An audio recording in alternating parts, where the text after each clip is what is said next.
Hey there, and welcome to That News You Care About, a weekly video game news show from the folks over at That Nerdy site.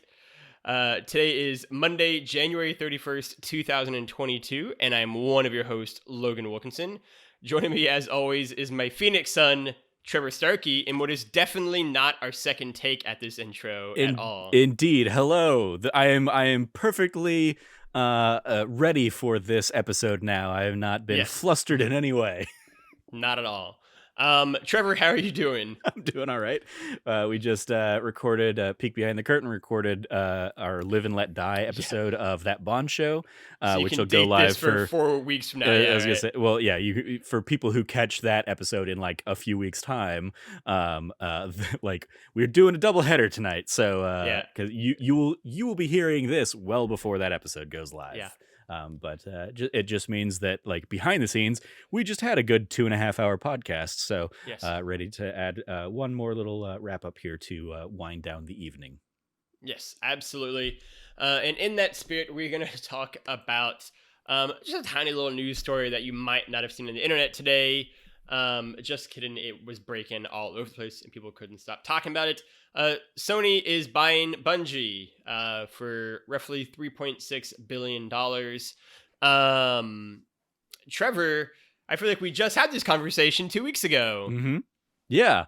And it's weird how similar the vibes are because much like the Activision Xbox story from a couple weeks ago, like that was very much I woke up and that was the news that was breaking. Mm-hmm. Today, same kind of thing, even though it happened much later in the day. I was like, I want to say I woke up just because I had a hard time sleeping last night. So I slept in when I finally was getting sleep, and I didn't wake up until like 11:30 or whatever. And the first thing I'm seeing is the internet freaking out about PlayStation buying Bungie, which had like just broken a little bit before.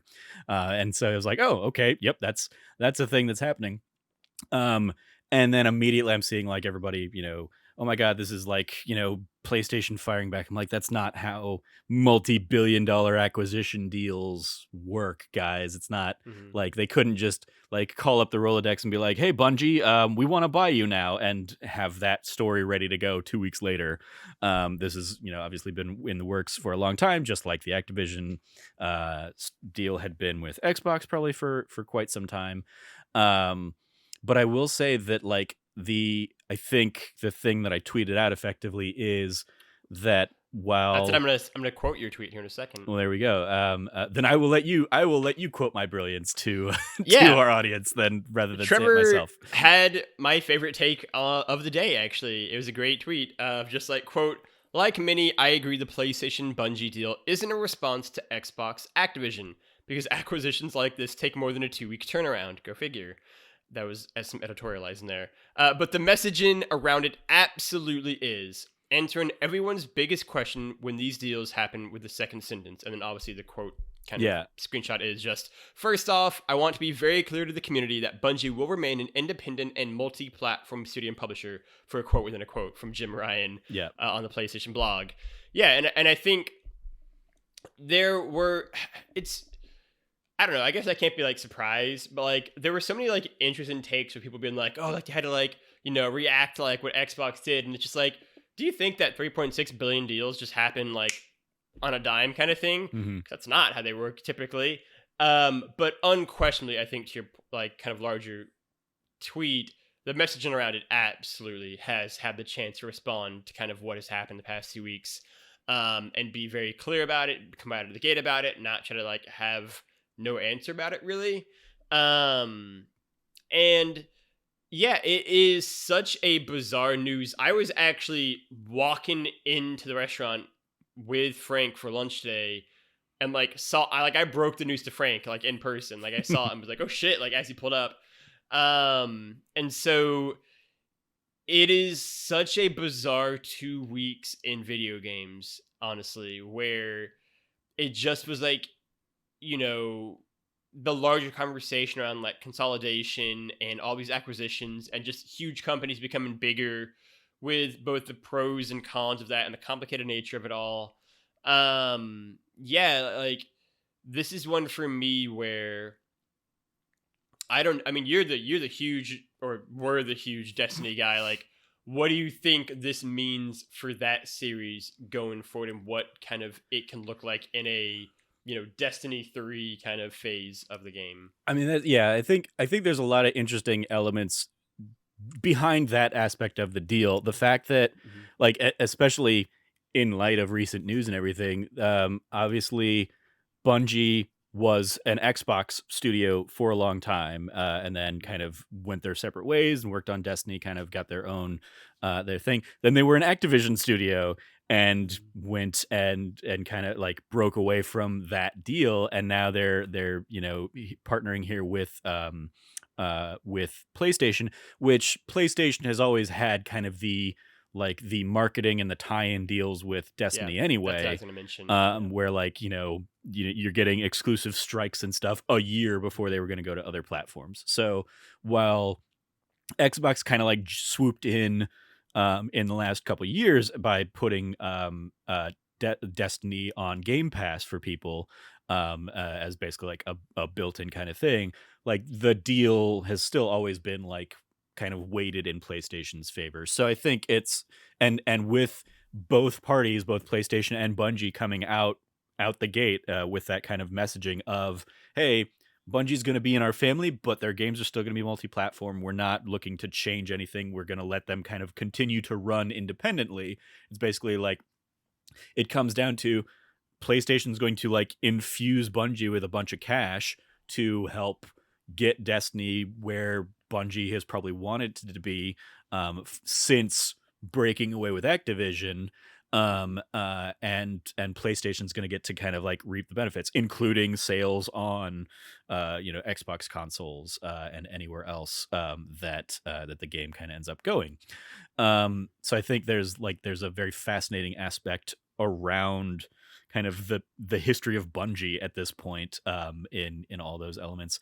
And I think in the broader scheme of things, much like a lot of the acquisitions we've seen from Xbox in recent years are playing towards games that people play for long periods of time, making them that much more valuable to the Game Pass ecosystem. I think Destiny is absolutely one of those kinds of games of like people get into Destiny and then we'll stick with Destiny and do dailies and do stuff like that. And so if those rumors that we've heard of PlayStation coming out with their own kind of like Xbox Game Pass competitor in a more direct sense end up being the case, I think this is a very valuable tool that they can basically say like, hey, buy a PlayStation 5, you get Destiny included for Destiny fans, or and kind of it. I think that has enough cachet in and of itself. I think the other side of the coin that PlayStation has that Xbox hasn't really been getting into the market too much on is PlayStation's continued drive towards making their games broader IPs in entertainment. One of the other topics that we considered talking about this week was kind of in that vein, and I think Destiny and the like broader universe around Destiny can absolutely be a new sci-fi franchise that Sony puts out in films or TV on TV in the coming years. And that's a resource that Sony has that Bungie themselves, Bungie alone, did not probably have, or they were going to need to find a partner to do that anyway, and Sony already has an arm in that marketplace. So I think that's a lot of the elements that are at play on this deal. I find that really interesting, actually. That's a great point to bring up in terms of utilizing Destiny as like a multimedia, multi kind of storytelling property, right? Like I think in particular, like a Destiny movie or a Destiny TV show makes a ton of sense in terms of the more long form storytelling aspects that can kind of offer, right? Like I can easily imagine both a limited run like HBO series of Destiny or a giant, huge, big budget Destiny movie, right? That is just like the first game.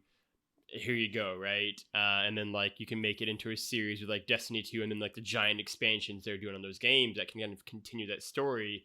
because these games do have such a, I think, dedicated community of people around them who do really care and invest in the story and the kind of characters that are getting introduced.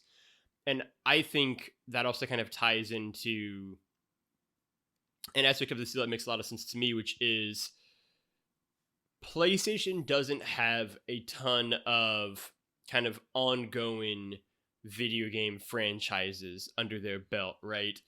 And now they very much are, right? Like that is kind of Destiny sort of laid the groundwork for those kind of games in a lot of way when it first came out. And you've seen that carry forward to the Destiny 2 as well now. Like these games keeping their community engaged and active for years and years and years after the release of kind of the original game. So much that where, yeah, like Destiny 2 isn't like proper, the original game isn't even playable anymore, basically. And so I think that is an aspect that is endlessly appealing to PlayStation as well, in terms of kind of activating that aspect of like the gaming community that hasn't necessarily had a reason to go into PlayStation products yet. I also find it interesting because obviously Xbox bought Activision Blizzard, but I'm going to kind of narrow that down to Call of Duty, right? But Call of Duty to me was always identified with Xbox.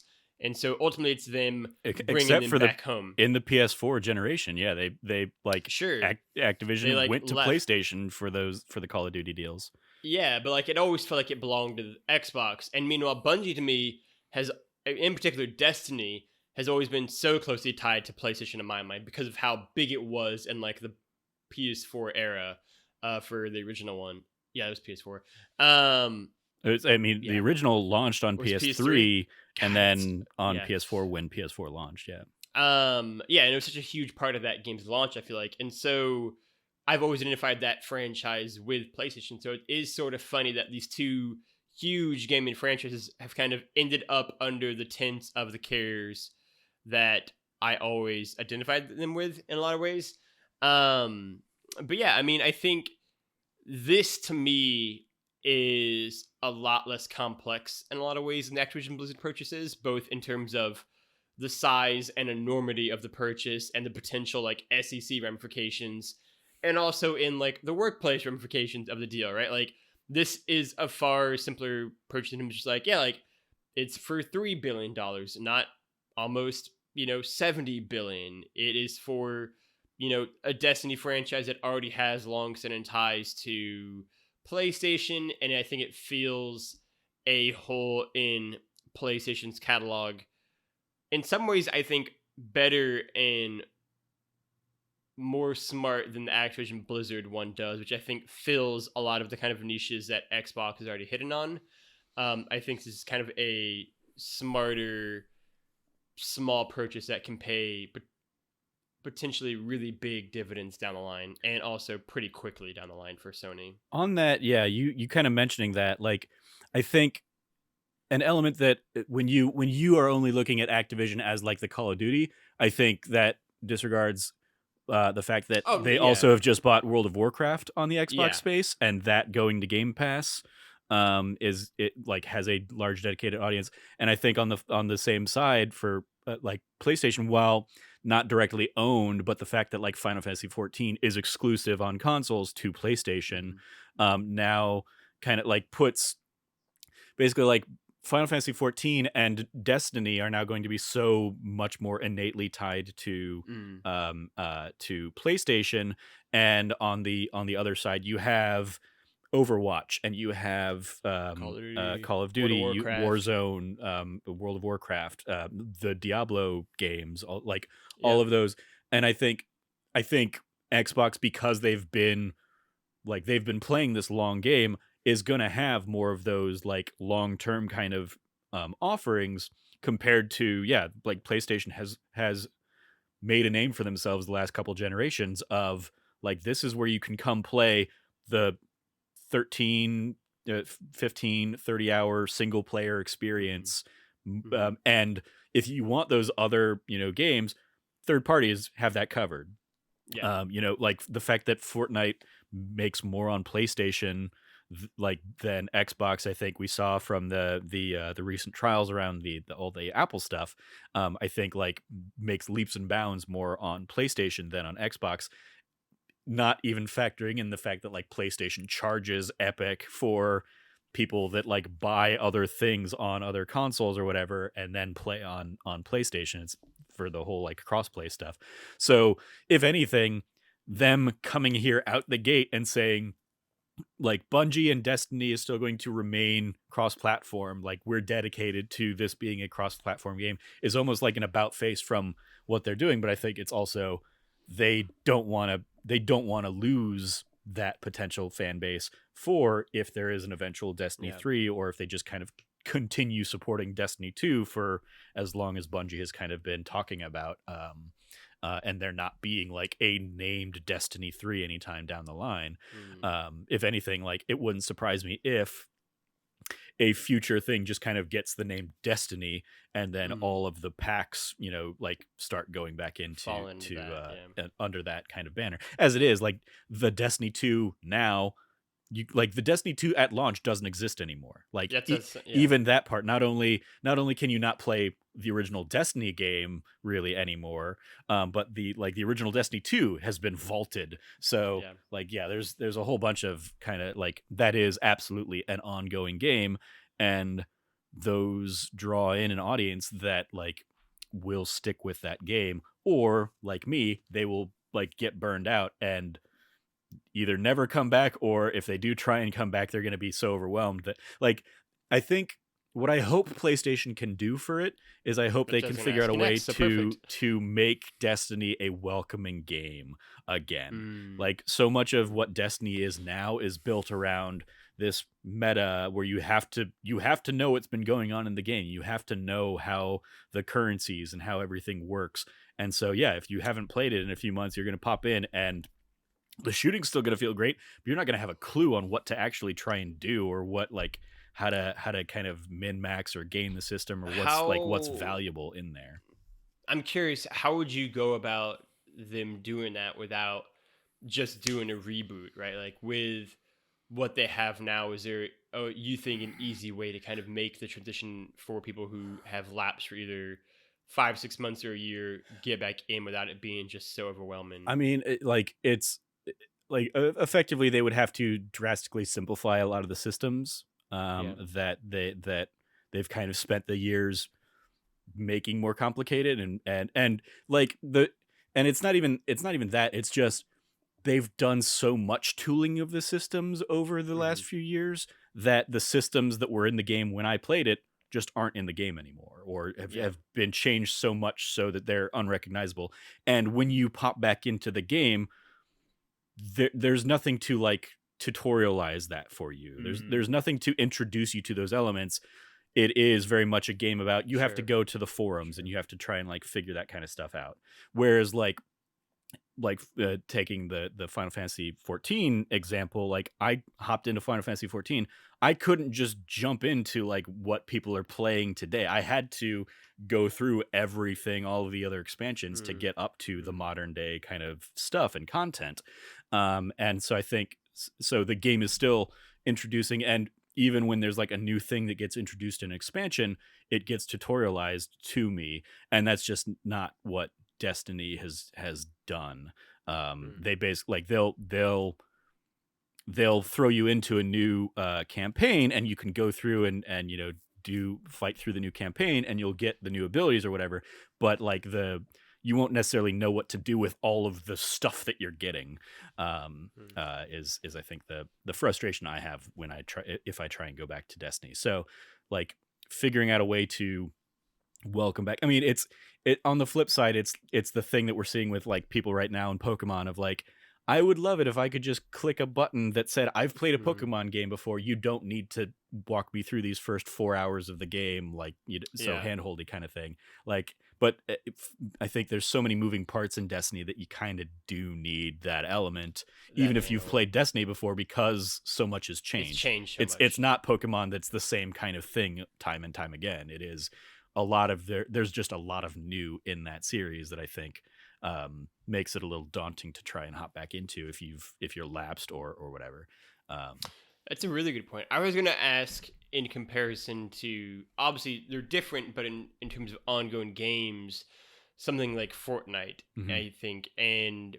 I think the more seamless nature of that one, if you miss a season or two of that and then hop back in, and it being a far easier transition back into a Fortnite style game or a Warzone style game Yeah, versus in Destiny. both of those cases, Very different, it's obviously, a but yeah. I mean, there's not like the biggest thing that maybe has been added in terms of like a thing you need to kind of keep track of is there are now like NPCs around the map and stuff, and so a train, right, there's in Warzone, gold bars that you can collect that you can use to buy things from those NPCs, or you can or you'll get like you can get like bounty quests or something like that. So there's like a few other systems, but even those things get like they're not essential to the core like hop in and play. And I guess in the same vein of Destiny, like if you just want to hop in and play Crucible and you have a gun, you can hop in and shoot things in Crucible and you're going to be fine. You don't need to know the meta, you don't need to know, what to use tokens on, you don't need to know all that stuff. Um so I guess there is like if you want to be like super casual about it, you can hop into it and you're going to be fine. But I think the people like even there, people that are going to hop in and only want to do Crucible stuff probably want to do well in Crucible. So they probably will need to go and find these crazy like forums on the internet to know, what let gun, them, yeah. what the meta is, what gun is the gun to use, what gun hasn't been nerfed. Oh, it's a gun I don't have. How do I get that gun? Whereas in Fortnite, you're still getting assault rifles, you're getting submachine guns, you're getting shotguns. Like Shotguns. those aren't changing drastically. They add new things kind of each season. They take they vault guns kind of each season, but like you pick them back up when they get reintroduced, kind of thing, pretty quickly. Yeah. Trevor, what are your final thoughts on the Activision, or not Activision? God, that's the comparison just on the PlayStation PlayStation Bungie news. Yeah, right. Yeah. I think it's. And where do you think this? I guess also final thoughts, and also where you think it goes from here, for PlayStation and Bungie. I mean, again, I think from the messaging that they've been very forthright about, day one here, saying that this isn't really going to change things from a consumer perspective. Like if you play Destiny on Xbox, you're still going to be able to play Destiny on Xbox. It's going to have a PlayStation logo in there. That's going to be weird, but it's still going to, like, they're going to let Destiny and Bungie kind of act on their own independently. So I don't think we're going to see a ton of shift in that regard. I think what we will start seeing next, and I want to give a shout out to Jeff Grubb for this, is the idea that and I mean, obviously I guess the GamesIndustry.biz article that was kind of breaking the story, or was breaking along the story along with interviews with Jim Ryan, said, like, Jim Ryan has said, like, this isn't the last acquisition, like there will be more in the future, kind of thing. And Jeff Grubb kind of pointed out this is an acquisition war, but it's also a war against inflation. Money the companies are spending is already worth 7% less than it was worth last year. It's going to be worth a lot less soon. When the Fed says it's trying to target 2% inflation, specifically to get people to spend their money, use your money to combat the 2% depreciation, inflation of 5%. When you're talking about billions in the bank, you don't want to have billions in the bank. So you want to spend that money on assets by buying up studios like this, is basically what the corporate accountants are saying. So it's like, I think the reason we're seeing kind of an increase in these big multi-billion-dollar acquisitions and stuff. I mean, even World today got acquired by the New York Times for a 7-figure thing. So shout out to that guy who created Wordle. His girlfriend, yeah, right. So I think I think that's another element, is that while these are a strategic thing from a, like, let's try and fill out a portfolio, it's also strategic from, Sony has this money, it's doing them less good in a bank, That's a great point. or as cash on hand. Let's spend it on a studio that can bring in revenue with that purchase. So I think in that vein, another aspect that I think we've seen is, how long is it before somebody starts scooping up, like, Japanese companies, a la a Capcom or a Square Enix, are those, the next kind of like big boys in the docket. Part of me, when I started seeing that float around, was like, Konami hasn't really been interested in making games for a while, but they're sitting on a lot of valuable IP that people at PlayStation like.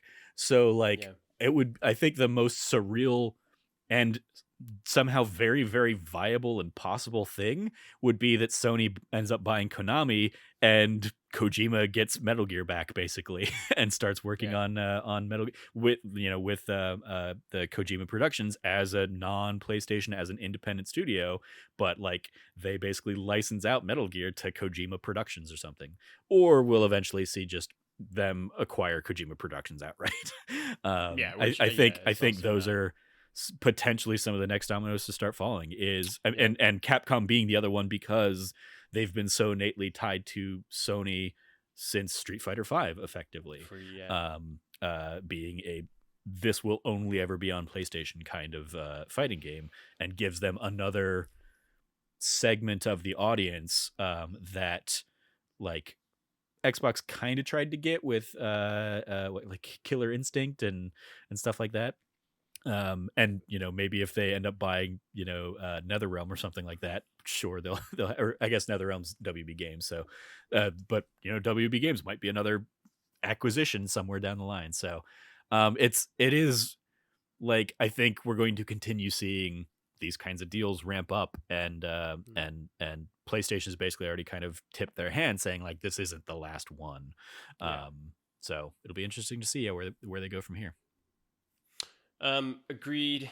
I think it's interesting. I both agree that I think, Capcom and Konami are really viable and kind of obvious targets, but I also find the difference between like Western and Japanese game companies and studios, as something that could cause issues there too. Sure, but I mean, like, Sony is both. Much more so than Microsoft.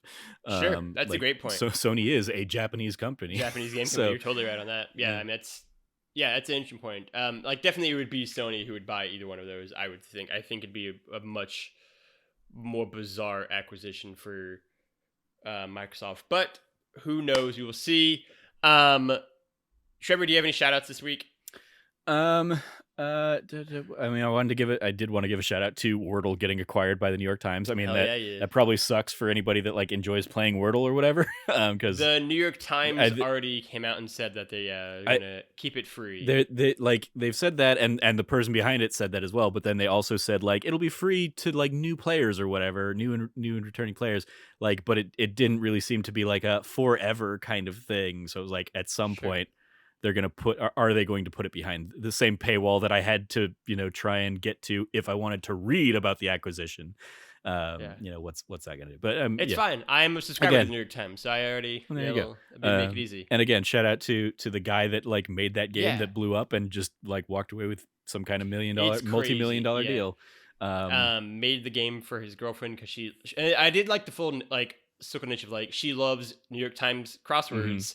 And so I made a game for that. And like in October, there were like 90 people playing it. And now, it is just like this massive global phenomenon that's getting bought for 7 figures by the New York Times.